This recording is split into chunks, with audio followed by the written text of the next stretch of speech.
แล้วได้เวลาสำหรับการรับฟังธรรมะอันเป็นสาระประโยชน์ด้านพระพุทธศาสนาน้ำธรรมคำสอนขององค์สมเด็จพระชินวรสัมมาสัมพุทธเจ้าได้มาปะมาพบมามาเล่าสู่บรรดาพ่อแม่พี่น้องพ่อออกไม่ออกศรัทธาท่านสาธุชนคนดีทั้งหลายแล้วไผที่ยังบ่ลุกเตื้อกะเกียมตัวลุกมาได้แล้วเน้อลุกมาได้แล้วตื่นมาได้แล้วญาติโยมท่านทั้งหลายหลับลุกเจ้ากินพักตังป่ายหลับลุกควายกินพักตังเกาลุกเจ้าได้หลายลุกขวายได้น้อยหลับลุกเจ้าเป็นเจ้าตังหลายหลับลุกขวายปาเฮอลูกหลานเป็นหนี้เป็นข้าเน้อตื่นมาเหียเน้อลุกมาเหียเน้อลุกเน้อลุกเน้อลุกตื่นตื่นได้แล้วลุกได้แล้วญาติโยมท่านทั้งหลายลุกเจ้าตื่นตัวเจ้าบัวกาบหันเยื่องนาพังพร้อมลุกควายบ่ตันหนตางกีดกอมก้าตัวบ่ต้อมปูนอายจุงเก่งเข้าไว้อย่าไปเฮือขวายต่อหน้าสบายจำไว้เน้อเจ้าจำไว้เน้อเจ้าอรุณสวัสดิ์ธรรมะสวัสดีสวัสดียามเจ้าศรัทธาญาติโยมท่านผู้ฟังทั้งหลายยินดีต้อนรับเข้าสู่รุ่งอรุณวันใหม่ปะกันเจ้านี้เป็นเจ้าของวันจันทร์ที่14เดือนพฤศจิกายนพุทธศักราช2565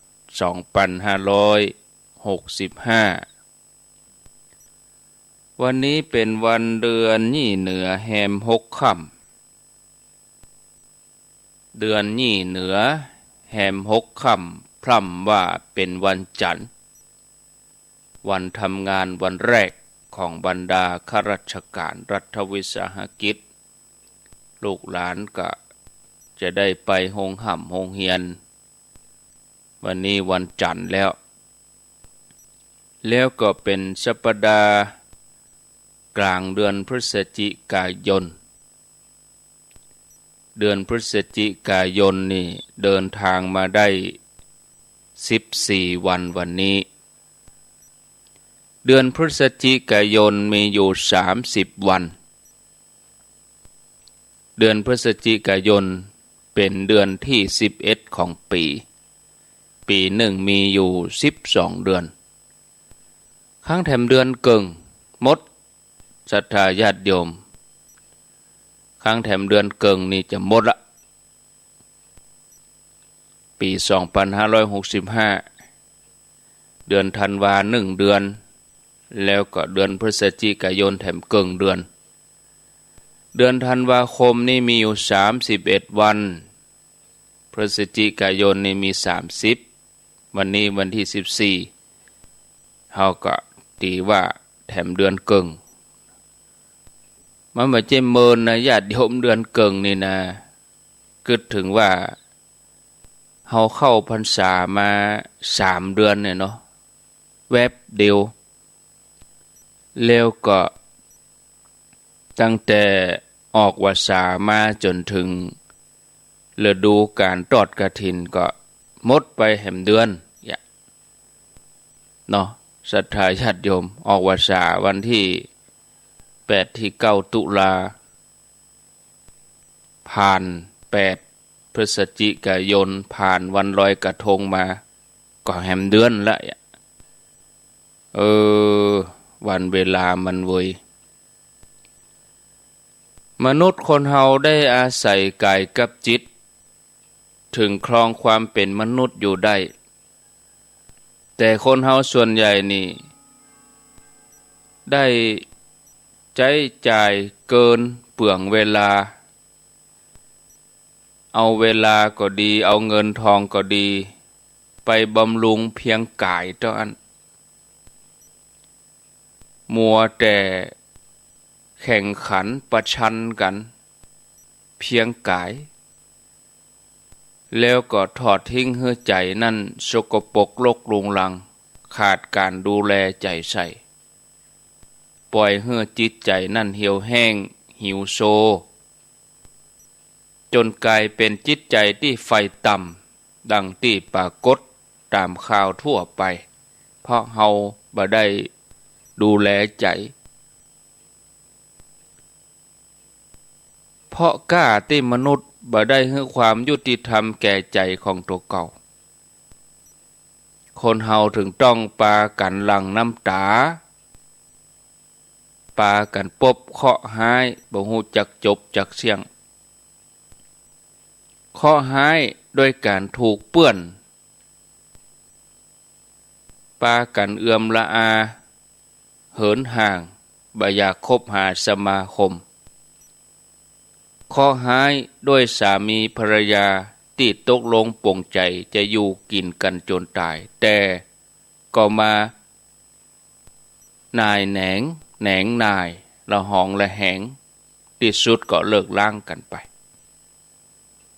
ข้อหายที่จะต้องสู้กับคนนั้นสู้กับคนนี้เป็นคดีความบ่ฮู้จักจบจักสิ้นข้อหายที่จะต้องได้รับผลของความผิดพลาดซึ่งตัวเองฮู้แก่ใจว่าอันนั้นมันเป็นความผิดมันเป็นความบดี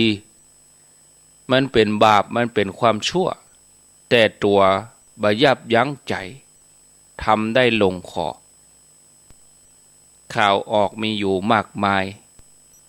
บุปป่อบุปแม่ประทุษร้ายหาเรื่องคนนั้นคนนี้ข้อหายที่จะต้องตกอยู่ในความมืดมนมักหันพิษเป็นชอบหันกงจักเป็นดอกบัว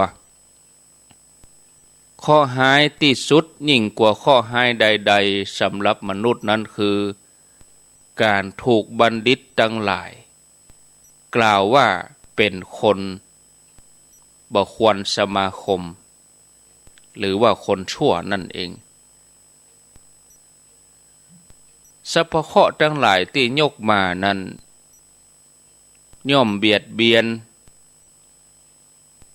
เพราะว่าเฮาทั้งหลายละเลยการได้ปฏิบัติจิตของตัวเก่าแต่เป็นนิสัยของมนุษย์เฮาเมื่อเคราะห์ให้มาถึงตัวก็แอวไปโตดเดือนโตดดาวโตดขนาดว่าเดือนบังตะวันก็ไปโตดอัพชีวิตอัพเฉาเพราะว่าเดือนไปบังตะวันเกิดจันทรุปราคาโตดโจกจตาโตดลายมือโตดว่าคนนั่นกันแกล้งโตดคนนั้นคนนี้สปะสารพัดที่เป็นอย่างอีเพราะคนนั้นทำให้เพราะคนนี้ทำให้เมื่อตัวเองบ่มีความเจริญก้าวหน้าก็พาลหาว่าเจ้านายบ่ฮักบ่มีไผสนับสนุนเมื่อหาคนที่จะลงโทษบ่ได้บ่มีที่ลงก็ไปลงเดือนดาวลงผีสางเทวดานะรวมไปจนถึงแม่น้ำขอนไม้ที่เป็นอย่างนี้ได้เพราะสิ่งเหล่านี้ทำให้ตัวเองได้รับความลำบากอย่างน้อยที่สุดก็หาว่าเทวดาบ่ช่วยฟ้าบ่มีตาอย่างหมู่เนี่ยญาติโยมทั้งหลาย บางคนก็ไปโตดเดือนโตดดาวบนท้องฟ้าหาว่าดาวนั่นอับแสงเนี่ยราศีนั่นบดีออกมาเวลาปรากฏการณ์อย่างออกมาเนี่ยอย่างที่ผ่านไปแต่ว่าวันศุกร์วันที่8กบกินเดือนราศีนั่นราศีนี่วะโอ้ดีบดีเนี่ยมันอยู่ที่ตัวมันไม่ใช่อยู่ที่ราศีอยากทำให้ตัวเองมีราศีก็ลูกมาก็ช่วยหน้าช่วยตายิ้มแย้มราศีอยู่ที่หน้าเนี่ยเปิ่นถึงว่าอันหรอกราศีอยู่ที่หน้าราศีอยู่ที่อกราศีอยู่ที่เท้าอีกราศีอยู่ที่หน้าก็คือว่าแปลงหน้าตายิ้มแย้มแจ่มใสสดชื่นเบิกบานราศีมันถึงจะมีลองไปที่ไหนแปลงหน้าบุตรหน้าเบี้ยวแปลงหน้าไก่แปลงหน้าอย่างงัวจนนี่ อันนี้ไปมีราศีที่ไหนมดราศีราศีอยู่ที่อกก็คือว่าแปลงใจดีๆเนี่ยจุ่มจื่นโอ้หม่นอกหม่นใจอย่างนี้รวมความแล้วเนี่ยญาติโยมเรื่องของคนเรื่องของตัวแต่ไปโทษอย่างอื่นทั้งที่เดือนดาวเปิ้นบ่จะมีความผิดอย่างเปิ้นก็เดินตามวงโคจรของเปิ้นถึงรอบมามันก็มาโคจรมาซื้อกันเฮียเตื้อกบกินเดือนเนี่ยบอกว่าจะเป็นจันทรุปราคาสุริยุปราคาจันทรุปราคานี่เมื่อคืนสุริยุปราคานี่เป็นเมื่อวันนี่มันเกิดมาแต่เมื่อเฮาบ่มีแล้วหมู่เนี่ยเฮามาเกิดปะบ่ได้หรอกนะท้องฟ้าดวงดาวบ่ใจผู้บันดาลหากเป็นเพียงแผนที่ที่บ่งบอกเรื่องราวจิตใจของเฮาต่างหากญาติโยมสุขก็สุขที่ใจทุกข์ก็ทุกข์ที่ใจนี่ขณะที่เฮาหลับไหลอยู่ตะกี้นี่โลกมันก็ยังคงหมุนไปดวงดาวก็เคลื่อนไปที่จริงมันอยู่ที่เก่านะแต่ว่าความแจ้งของตะวันมันมาบังบ่ได้แล้วก็เมื่อตะวันมันโคจรไปจากเมืองไทยเป็นเมื่อคืนมันก็ไปโผล่ต่างประเทศมันเป็นเมื่อวันอย่างเมื่อเดี๋ยวนี้ทางเฮานี่เป็นเมื่อเจ้าบางประเทศเปิ้นก็เป็นเมื่อแรงมันหมุนของมันไปอย่างนั้นญาติโยมท่านทั้งหลายเป็นนี้มาเป็นแสนล้านปีเฮามาปะเหี่ยกี่ปีใน7คนเฮานี่อายุเฮา100 ปีเฮามาปะเหี่ยกี่ครั้งและเฮาไปตีความว่าเพราะเดือนรู้เพราะดาวรู้ทำมือเฮาตุกศรัทธาญาติโยมหมู่นี้ฮ้องว่าเคราะห์ดีเคราะห์หายจะดีจะหายก็อยู่ที่พฤติกรรมตัวเองเฮาบ่ต้องไปเอี่ยวแก้กรรมที่ไหนแก้พฤติกรรมตัวเองนั่นดีที่สุดญาติโยมทั้งหลายการศึกษาการปฏิบัติจิตของตัวเก่าให้ดีก็เป็นการบำบัดปัดเป่าสรรพคุณที่ว่ามาเป็นการสร้างรากฐานให้อยู่กับความดีเป็นอันว่าคนที่ละทิ้งการปฏิบัติอบรมจิตปล่อยให้จิตถูกอำนาจไฟต่ำมันครอบงำจิตมืดบอดเป็นอวิชชาก็จะนำพาให้ตัวเก่าเคราะห์หายนั่นเหมือนคนที่บ่ฮู้จักรักษาอนามัยบ่ฮู้จักรักษาสุขภาพ ที่สุดมาก็มีโรคเปิ่นเฮอมันล้างมือเปิ่นเฮออย่าประมาทไปไหนก็ตึดปากตึดดังเหี้ยเอ้าบ่เป็นหยังบ่ตึดในที่สุดมาแล้วเป็นจะใดนี่ญาติโยมมันเป็นจะอีเปิ่นเฮอดูแลเนอะบ่ดีเอาสิ่งเสพติดเข้าสู่ร่างกายของมึนเมายาเสพติดยาบ้าฝิ่นเฮโรอีนกัญชามันเป็นของเสพติดแต่ถ้าเฮาไปมัวเมาเฮาไปหลงไหลหลงละเลงเกินไปก็ได้โรคเป็นของแถมมาแล้วไปโทษอะไรอย่างไปโทษเดือน ไปโทษราศีบดีไปโทษดวงบดีนี่บางท่านนี่ซ้อแสวงหาตลอดโอ้ดวงไปซุบตัดไม่สอดตากวยโคอันนี้เปิ่นตักแม่นตายแม่นก็ลงไปติ๊ก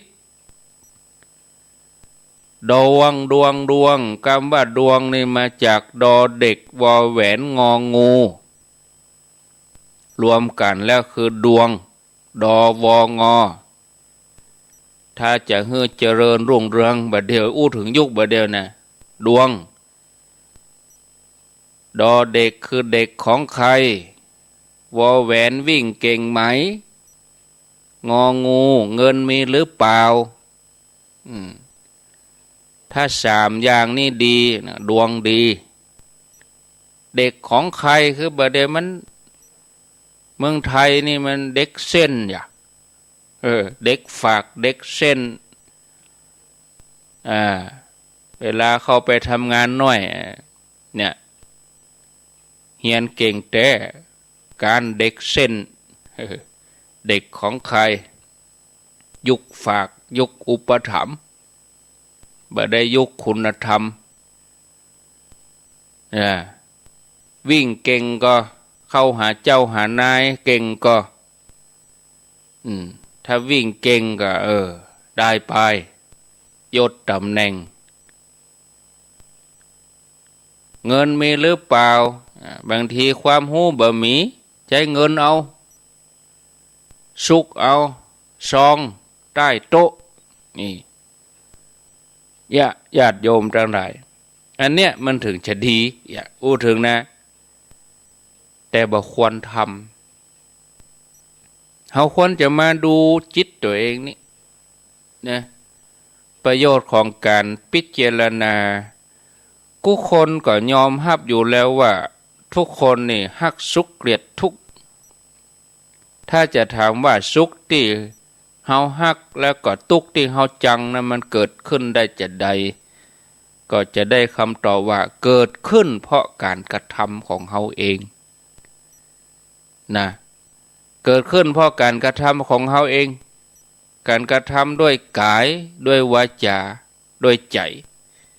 ที่เปิ่นห้องว่ากายกรรมวจีกรรมมโนกรรม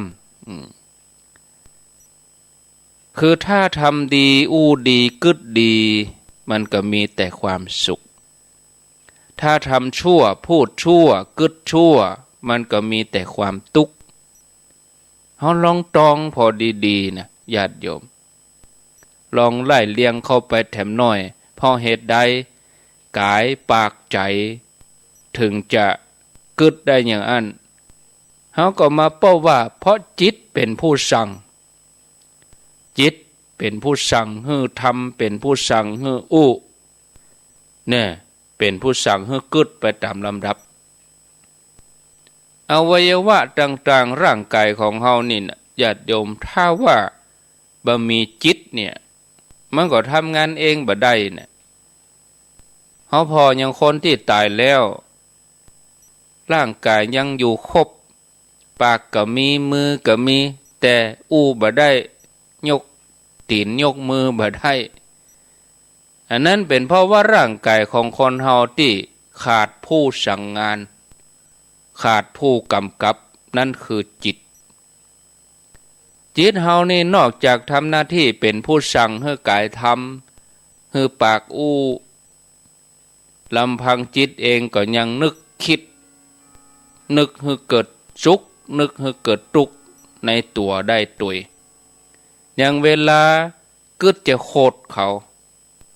กึดจะทำร้ายเขากึดอิจฉาริษยาเขา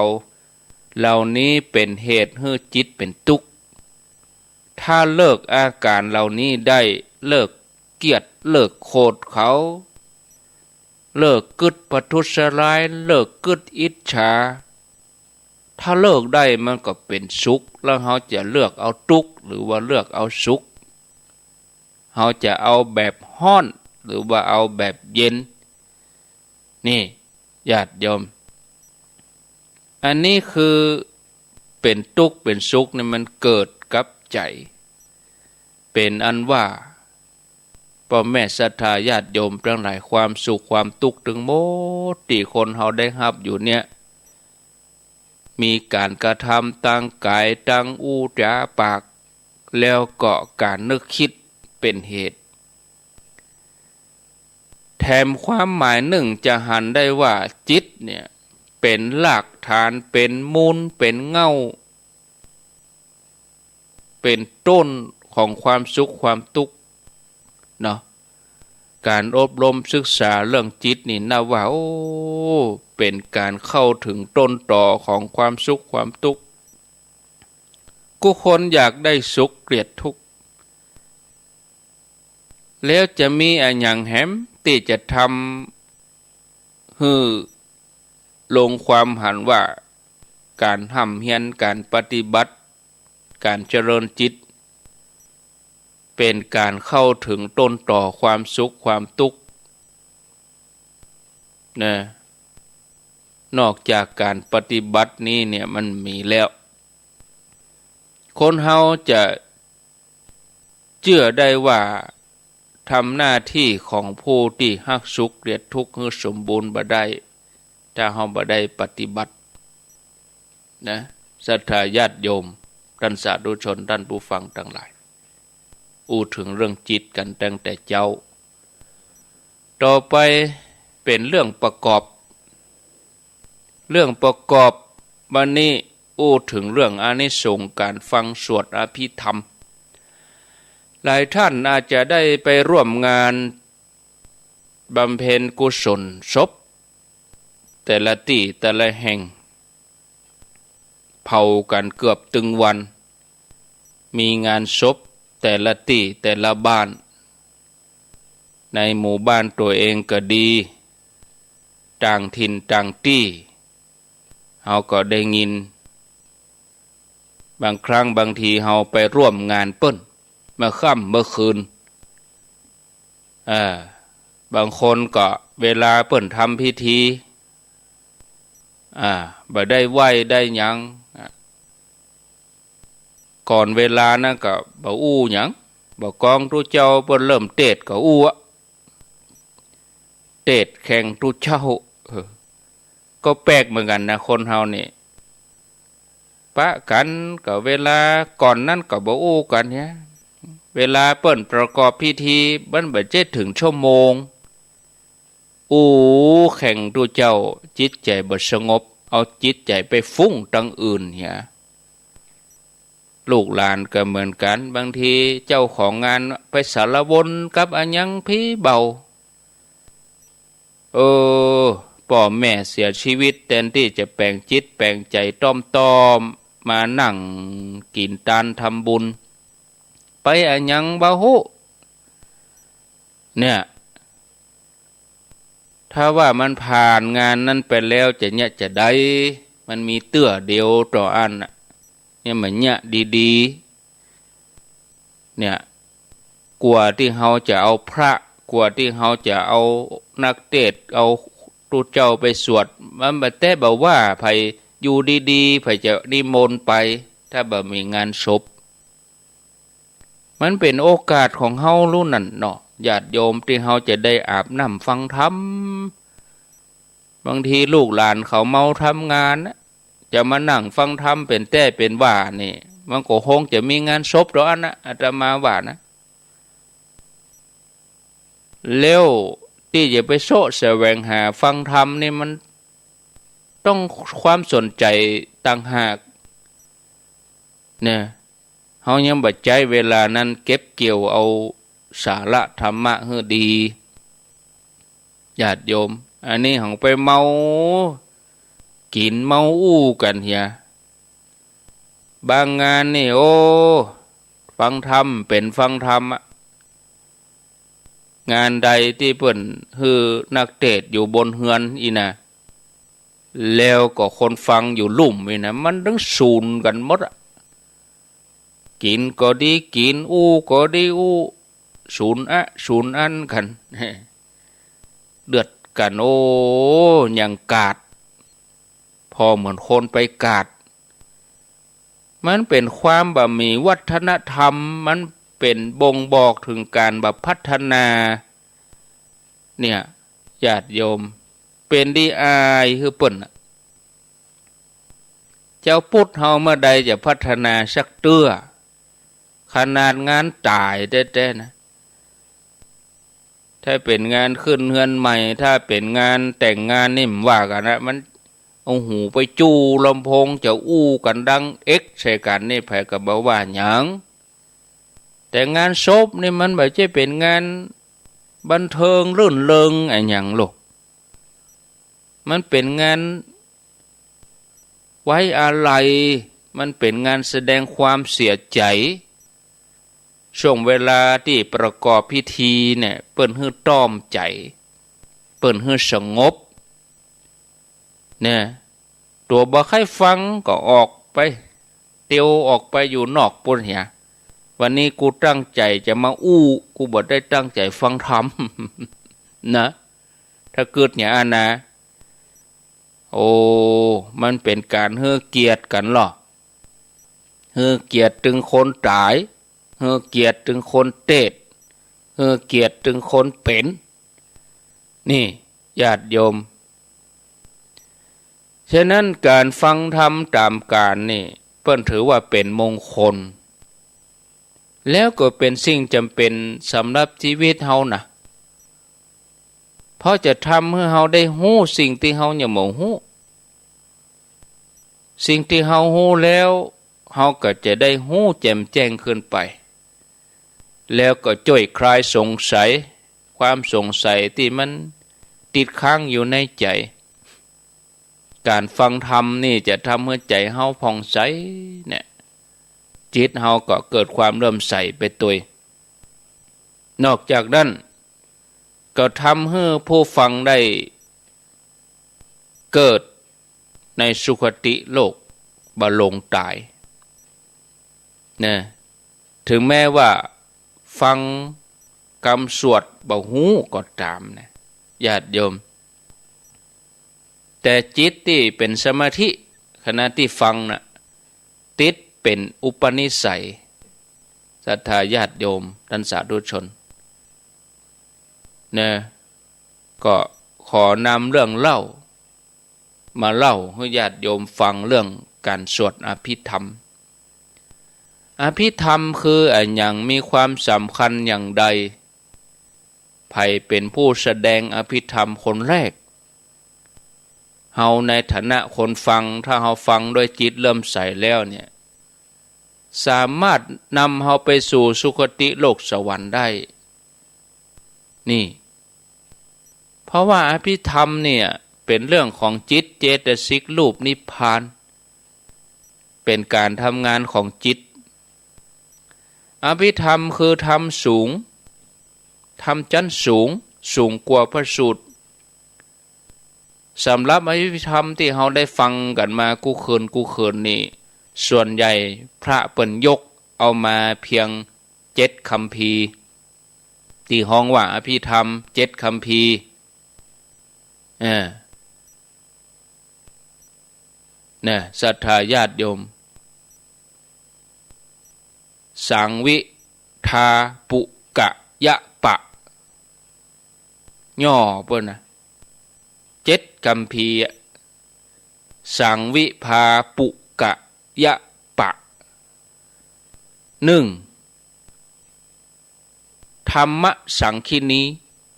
2. วิภังค์ 3. คาถาวัตถุ 4. ปุคละบัญญัติ 5. ธาตุคาถา 6. ยมกะ 7. ปัฏฐานเนี่ยห้องว่าอภิธรรม7 คำพีร์มีนักปราชญ์ผู้ฮู้เปิ้นอุปมาไว้ว่าอภิธรรมปิฎกนี่มีความสำคัญเหมือน5 แก้วพระวินัยเหมือนลำต้นสูตันตะพระสูตรนี่เหมือนกิ่งก้านสาขางั้นก็แสดงว่าต้นไม้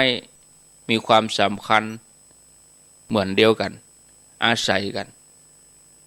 ถ้าจะเทียบกับร่างกายอภิธรรมก็เหมือนหัวใจวินัยก็เหมือนกับชีวิตสุตันตะเหมือนอวัยวะต่างๆไตรปิฎกก็คือ3 อย่างเนี่ยพระสูตรพระวินัยอภิธรรมแล้วอภิธรรมนี่เป็นความรู้ระดับปรมัตถ์ที่มีสาระเนื้อหาคำสอนของพระพุทธเจ้านี่มี 84,000 พระธรรมขันธ์แบ่งออกเป็นพระสูตร 21,000 พระวินัย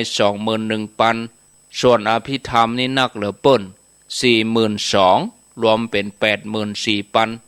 84,000 ที่อาตมาเขาเอามาอู้เนี่ยก็เน้นไปทางพระสูตรเนาะพระสูตรนี่นักพระสูตรตันตะนี่นะที่พระเน้นเปิ้นสอบนักธรรมก็ส่วนใหญ่เอามาจากพระสูตรนะเอามาสอบกันวินัยหมู่เนี่ยญาติโยมในสมัยที่พระพุทธเจ้าของเฮาพระองค์ตรัสรู้ธรรมเป็นสัมมาสัมพุทธเจ้าใหม่ๆพระองค์ย้อนพิจารณาทบทวนถึงความรู้ทบทวน1 สัปดาห์เพื่อจะได้แตกฉานความรู้แจ้งยิ่งขึ้นไปแล้วทรงนำไปแนะนำสั่งสอนเวนยสัตว์ให้รู้แจ้งตามพระองค์สมัยนั้นพระองค์นั่งปฏิบัติเสวยวิมุตติสุขตลอด1 สัปดาห์ต่อจากนั้นพระองค์ก็เสด็จเดินจงกรมรัตนจงกรมอยู่ระหว่างรัตนบัลลังก์แล้วพระองค์ก็ประทับยืนใจเวลาแถม1 สัปดาห์ประกองสัปดาห์ที่ 3เทวดาเนรมิตเรือนแก้วพระพุทธเจ้าพระองค์ก็นั่งสมาธิที่เรือนแก้วพิจารณาอภิธรรมนี่แหละเนี่ยแถม1 สัปดาห์เนื่องจากว่าคนอื่นบ่มีจิตที่สูงละเอียดพอที่จะจำแนกอภิธรรมได้เพราะเป็นวิสัยของพระพุทธเจ้าเมื่อทรงจำแนกได้ละเอียดละออแล้วก้อยๆนำมาถ่ายทอดให้พระสาวกทั้งหลายอย่างพระองค์ทรงพิจารณาสมันตปฐานอนันตนัย24 อย่างมีชื่อห้องว่าอย่างใดพ่องพระองค์กำหนดหู้ทบทวนไปมาพระองค์พิจารณาอนุโลมปฏิโลมกลับไปกลับมาจนชำนาญพระองค์ก็ทรงทราบว่าธรรมนี้คือสติปัฏฐาน 4มักมีองค์8ขันธ์5อายตนะ12อินทรีย์22อริยสัจ4อาหาร4ผัสสะ7เวทนา7สัญญา7สิ่งเหล่านี้ทั้งหมดนี่แบ่งเป็นกามาวจรธรรมรูปาวจรปริยาปนธรรมโลกิยะโลกุตระพระองค์พิจารณาได้อย่างละเอียดการพิจารณาพิธรรมของพระพุทธเจ้าทำให้เข้าใจว่าพระพิธรรมนั้นมีความสุขุมลุ่มลึกเพราะหากกล่าวอู้ถึงวินัยนี่เป็นเรื่องของศีลเป็นข้อที่ให้ปฏิบัติเป็นข้อห้ามปฏิบัติที่พระองค์ได้บัญญัติไว้เป็นวินัยถ้าจะเทียบปัจจุบันก็คือกฎหมายที่เราบรรดาสาวกทั้งหลายจะต้องตั้งใจปฏิบัติ เลยมีข้อแม่ข้อห้าม ส่วนพระสูตรนี่ก็เป็นเรื่องของสมาธิเป็นเรื่องของคำสอนที่พระองค์นำมาถ่ายทอดให้บรรดาพุทธสาวกทั้งหลายได้นำไปปฏิบัติเพื่อเข้าถึงมรรคผลนิพพานถึงเรื่องมรรคผลนิพพานนี่เมื่อกลางเดือนหรือต้นเดือนเนี่ยมีผู้กำกับตั้งไหนแป้ปุนกะอายุ58เขียนหนังสือลาออกราชการเพื่อจะบวชแสวงหามรรคผลนิพพานอีกโถสุดยอดเนาะนี่ศรัทธาญาติโยมท่านทั้งหลายที่จังหวัดแป้ผู้กำกับสืบสวนจังหวัดกะนะออกข่าวเหรอขอลาบวชเพื่อแสวงหามรรคผลนิพพานอีนะอันนี้ถ้าเปิ่นได้ไปปฏิบัติกับครูบาอาจารย์ดีๆไปสำนักดีๆนี่จะเป็นกำลังสำคัญในพุทธศาสนาเนาะญาติโยมพระองค์ทรงเริ่มแสดงอภิธรรมหลังจากที่พระองค์แสดงยมกะปฏิหารปราบหมู่เดรัจฉีแล้วก็พระองค์เสด็จไปจำพรรษาที่สวรรค์ชั้นดาวดึงส์ท้าวสกาเทวราชทอดพระเนตรหันพระองค์ก็ลุกจากที่นั่งบรรลุกำพลศิลาอาสน์ท้าวสกาเทวราชก็รีบเสด็จไปต้อนรับพร้อมหมู่เทวด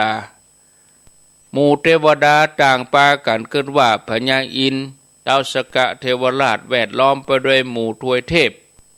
ประทับนั่งบนแท่นนี้ยาวถึง60 โยชน์แต่เมื่อพระเจ้าประทับนั่งคนอื่นก็บ่สามารถจะวางแม้แต่ฝ่ามือลงณแท่นนี้ได้ฝ่ายพระศาสดาพระสัมมาสัมพุทธเจ้าพระองค์ทราบวาระจิตของหมู่เทวดาพระองค์ก็ใจพุทธานุภาพประทับยืนเสร็จแล้วก็นั่งเต็มแท่นบรรทุกำพลศิลาอาสน์ดูเหมือนแท่นนั้นน้อยลงไปเสียเมื่อหมู่เทวดาทั้งหลายเตรียมพร้อมที่จะนั่งฟังเทพบุตรอันเป็นพุทธมารดาคือพระนางสิริมหามายาเนี่ยเปิ้นไปเกิดอยู่บนสวรรค์ปุ่นหรออยู่ชั้นดุสิตปุ่นน่ะเปิ้นฮู้ว่าพระพุทธเจ้าเสด็จมาแสดงธรรมพระองค์มาโปรดเทพบุตรพุทธมารดาก็เสด็จจากสวรรค์ชั้นดุสิตพร้อมกับบริวารมาฟังธรรมพระเจ้าพระองค์ก็เริ่มแสดงอภิธรรมกุศลธรรมะอกุศลธรรมะนี่นะเทวดาหมื่นจักรวาลนักหมอกใดญาติโยมเฮานี่อยู่ในโลกนี่มันหมอกเม็ดทรายกับเทียบกับทรายกองหนึ่งลำรถ18 ล้อโลกของเฮานี่นะหมอกเม็ดทรายเม็ดหนึ่งอย่างใหญ่กว่าโลกก็สุริยะจักรวาลอย่างใหญ่กว่าสุริยะจักรวาลก็กาแล็กซี่ของเฮานี่มันทางช้างเผือกกาแล็กซี่มันมีแหมนักกว่านี้ใหญ่กว่ากาแล็กซี่ก็เอกภพทำใหญ่เข้าไปแถมมนุษย์เฮาจะไปถือตัวว่ายิ่งใหญ่นะเฮาลองขี่เครื่องบินขึ้นบนไปแล้วพอลงมากะถ้าเขาพิจารณาดีๆนะยังมีโลกอื่นแถมนักที่เขาหารด้วยตาเนื้อนี่มันเพียงแค่2 ภูมิคือว่าจัดจันภูมิมนุษย์กับจัดจันเดรัจฉานนี่เขาไม่ใช่หันหมดนะ ที่เขาหายใจเข้าออกถึงวันเขาก็หายใจเอาเชื้อโรคเข้าไปเขาก็มาหันตัวมันเนี่ยเชื้อไวรัสเชื้ออย่างมูเนี่ยเชื้อโรคบางชนิดมันซ่อนอยู่ในตัวเขาในต้องใจกล้องส่องเอากล้องที่มีความละเอียดสูงถึงจะหันข่าวออกนักวิทยาศาสตร์ปากก็ว่าส่งยานอวกาศไปที่ดาวอังคารก็ดีดวงจันทร์ก็ดีว่าสันนิษฐานว่า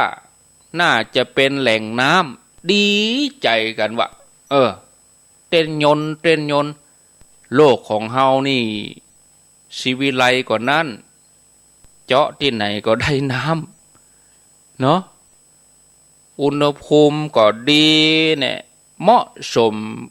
เขายังบ่ทำโลกของเราให้น่าอยู่เขาไปเสาะอยู่อย่างที่อื่นฮะเสียเงินเป็นหมื่นเป็นแสนล้านนะเนาะส่งยานออกไปนอกโลกปุ่นไปเสาะเอียวอ่ะถ้าเอียวรอบหนึ่งเสียเงินไปเป็นร้อยพันล้านปุ่นนะเป็นร้อยล้านพันล้านปุ่นนะเอียวอวกาศนี่นะที่จริงโลกของเฮาเนี่ยน่าอยู่ที่สุดนะอันนั้นสันนิษฐานบ่ได้ว่าเป็นแหล่งน้ำป้ากันดีใจมนุษย์คนเฮาเนี่ยเฮาพอกะเปิดที่ไหนก็ได้น้ำเอารถไปเจาะประปาก็ได้น้ำสดออกมาแล้วต้นไม้ก็เขียวจุ่มเหียโอ้สบายบ่จะตายจะไปเสาะอยู่เนี่ยอย่างแถมที่อื่นทำโลกขึ้นนาอยู่เหียเมตตากันเหียเอื้ออาทรเหียมันบ่จะอยู่กันเมินหรอเสี่ยงกันไปเป็นเจนเท่าอันน่ะนี่ญาติโยมพุทธบริษัททั้งหลายประมาณ12โยชน์ก็ตัดสินใจตั้งหลักแหล่งอยู่ที่บริเวณต้นมะม่วงนั่นตลอด3 เดือนเพื่อจะรอรับพระพุทธเจ้าด้วยจิตเลื่อมใสจุลอนาถปิณฑิกาเศรษฐีบริจาคทานให้กับคนทั้งหลาย12โยชน์ตลอด12โยชน์นั่นก็คนก็อยู่กัน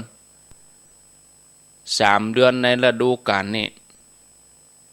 อากาศแจ่มใสทุกคนก็ตั้งใจฟังธรรมจากพระโมคคัลลานะมีเรื่องเล่าเกี่ยวกับภิกษุ500 รูปสมัยที่เคยเกิดเป็นข้างคาวเนี่ยเป็นนกก็มีหูเป็นหนูก็มีปีกนกมีหูหนูมีปีกก็คือข้างคาวภิกษุ500 ตนเคยเกิดเป็นข้างคาวในสมัยพุทธเจ้ากัสสปะข้างคาวนี่อยู่ในถ้ำเอาแข่งเกาะแล้วก็ห้อยหัวมาในถ้ำนั่นก็มีพระ2 รูปเดินจงกรมไปมาแล้วก็ต้องอภิธรรมข้างคาวได้ยินฟังก็เป็นนิมิตจำเนี่ยจำธรรมเหล่านั้นแต่บ่ฮู้ว่าแปลว่าหยังอันใดว่าขันธ์อันใดว่าธาตุแต่สักแต่ว่าฟังเอาเป็นนิมิตเสียงแต่ด้วยจิตเลื่อมใสในเสียงการฟังสวดอภิธรรมเมื่อข้างคาวเหล่านั้นตายไปเกิดบนเทวโลกขนาดเป็นสัตว์เดรัจฉานนะเขายังตั้งใจฟังคนเฮาเสด็จพระเจ้าเทศ2 หน้าหั่นเอา2 หน้าหั่นแล้วฮับโทรศัพท์เสียงดังนักแก่พ่องเนี่ยญาติโยมท่านทั้งหลายการฟังพระสวดอภิธรรมขนาดเป็นข้างคาวนะ ตายไปเกิดบนเทวโลกแต่มนุษย์เฮานี่เวลาพระเปิ้นสวดเปิ้นเทศน์ส่องหน้าบ่ตั้งใจฟังตายไปจะไปเกิดเป็นนกจอกจะไปเกิดเป็นนกกอแก่สังเกตพอกะมันอยู่ที่จองวิหารมันอยู่ที่หลังคาศาลามันบ่ได้ฟังอย่างรู้นกจอกน่ะเจ้าเจ้าเจ้าเจ้าฟังใต้ฟังเหนืออย่างเวลาเปิ้นไปบอกคือเอาฟังธรรมเด้อโคตรเหียจะไปล้อนอนในร่องแล้วเปิ้นไปต่อยร่องว่าฮือฟังธรรมเน้อมันไปได้ประโยชน์จะใดยังบ่ฟังตอนที่มีหูมีตานี่เนาะญาติโยมแต่นะโอ้ตายไปแล้วนอนในร่องก็แต่งไปต่อยร่องฟังธรรมเน้อนี่เนี่ยจะไปลูกมาฟังจะได้หูลึงหูดับไปแล้วตาบ่มื่นแล้วขนาดเปิ้นเอาแจ่ในห้องเย็นจนเป็นน้ำแข็งยังบ่เดือดหาผ้าห่มญาติโยมฟังเหี่ยตั้งแต่ตัวเองยังพอมีสติมีชีวิตตอนที่เป็นมนุษย์นี่กาเทวดาที่500นั่นน่ะตอนที่เป็นข้างคาวเนี่ยผ่านไป1 พุทธันดรมาเกิดเป็นคนในกรุงสาวัตถีจวนกันไปบวชในสำนักของพระสารีบุตรสำเร็จธรรมหมดลุ่นนั่นญาติโยมเอาสำเร็จธรรมหมดเลยเขาจะหันว่าการฟังธรรมเนี่ยเกิดจากใจที่หยุดนิ่งนะเมื่อไผได้ยินได้ฟังแล้วแม้ว่าสติปัญญาไตรตรองตัวบัตันก็ตามแปลยังบ่ออกก็ตามแต่ก็จะสามารถคัดเกลาจิตใจให้ผ่องใสเพราะจิตเฮานิ่งอยู่ตรงนั้นเฮาบ่วอกแวกไปทางใดเป็นอานิสงส์ใหญ่เด้อฉะนั้นเมื่อเฮาไปร่วมงานศพที่ไหนไปฟังอภิธรรมที่ไหนเฮาเงี่ยงโสดหูฟังจะไปอู้กันจะไปคุยโทรศัพท์จะไปเล่นโทรศัพท์เตื้อต้องทำใจให้สงบเนี่ยเพราะว่าเขาจะเอาบุญให้กับคนตายเนี่ยฟังด้วยจิตเคารพฟังด้วยจิตสงบเขาจะได้บุญเต็มเม็ดเต็มหน่วยจะไปให้มันโพที่ไหนนะศรัทธาญาติโยมเนาะอูไปกับม่วนไปพอเวลาเลือดแถม4 นาทีก็อนุโมทนาบุญเนอะญาติโยมที่ติดตามรับฟังกันช่วงนี้เมื่อวันบ่ล่ำได้เข้ารายการญาติโยมนะก็ว่างเว้นไปจัดหลายวันเพราะว่าภารกิจภารอิฐเนาะช่วงก่อนนั้นก็เป็นช่วงเตรียมงานกฐินแล้วก็แต่ว่าวันซืนนี่ก็คุมสอบนักธรรมแต่ว่าวันสุดท้ายเปิ้นหยุดวันนี้วันพุธมีแถมวันพุธเป็นธรรมศึกษาของนักเรียนเปิ้นสอบกันทั่วประเทศเนี่ยการงานของพระสงฆ์เนาะญาติโยมแล้วก็วันที่19นี่ก็จะเดินทางไปอำเภอศพเมยแม่ฮ่องสอนจังหวัดแม่ฮ่องสอนอำเภอศพเมยก็เดินทางตี 4ไปกินข้าวเจ้ากันที่จอมแจ้งแม่เสลียงรายละเอียดนี่ก็ตั้งวันพุธวันฮือไปก็ก้อยเอามาอู้เนาะก้อยเอามาอู้รายละเอียดนะญาติโยมไล่เลี้ยงรถแล้วประเด็นนี้ก็ประมาณรถตู้นี่11 กันรถส่วนตัวนี่ประมาณ6 กันก็รวมแล้วก็เป็น15 กันที่จะไปนะนอนนี่มว่า ไผจะนอนก็ได้บ่นอนก็บ่เป็นหยังนะเอาความสมัครใจตานแล้วจะปิกก็ได้เนอะญาติโยมเอาละพอเวลาแล้วก็คงจะต้องลาศรัทธาไปก่อนรายการต่อไปเปิ้นมารอท่าวันนี้วันจันทร์ก็ฟังท่านพระครูสังวรศิลาภิลักษ์วัดไซมูลตำบลแม่กาอำเภอสันป่าตองจังหวัดเชียงใหม่เป็นประจำทุกวันจันทร์ที่ท่านพระครูนั้นจะมาเทศน์นำเทศน์ธรรมให้ญาติโยมทั้งหลายได้ฟังตั้งอกตั้งใจกันไผบ่ลุกก็เกียมตัวลูกเห็นเด้อลุกได้แล้วตื่นได้แล้วหลับลูกเจ้ากินพักดังปลายหลับลูกควายกินพักดังเก้าลูกเจ้าได้หลายลูกควายได้น้อยหลับลูกเจ้าเป็นเจ้าดังหลายหลับลูกควายปาเฮือลูกหลานเป็นหนี้เป็นข้าเน้อตื่นมาเหียเน้อลุกมาเหียเน้อลุกตื่น6 โมงแล้ว6 โมงแล้วนึ่งเข้าได้แล้ว บางคนก็ว่าลุกแล้วรู้ แต่ว่าบ่ออกจากที่นอนเตื้อตุ่มพัดตวบอยู่ห่มพัดตวบอยู่บ่ป้อนหนาวแล้วเหรอวัน2 วันเนี่ยข่าวว่าจะมีฝนอยู่นะ15 ถึง 21อีกวะก็บ่แน่เนาะเอาละลาไปก่อนอูไปก็ยาวไปติ๊กขอบคุณทุกคลื่นทุกสถานีปากันทำไมโอกาสหน้าอายุวันโนสุขังปลังทุกลมหายใจตั้งจิตมุ่งหมายนำพาญาติโยมทานศีลภาวนาสร้างสมตามรอย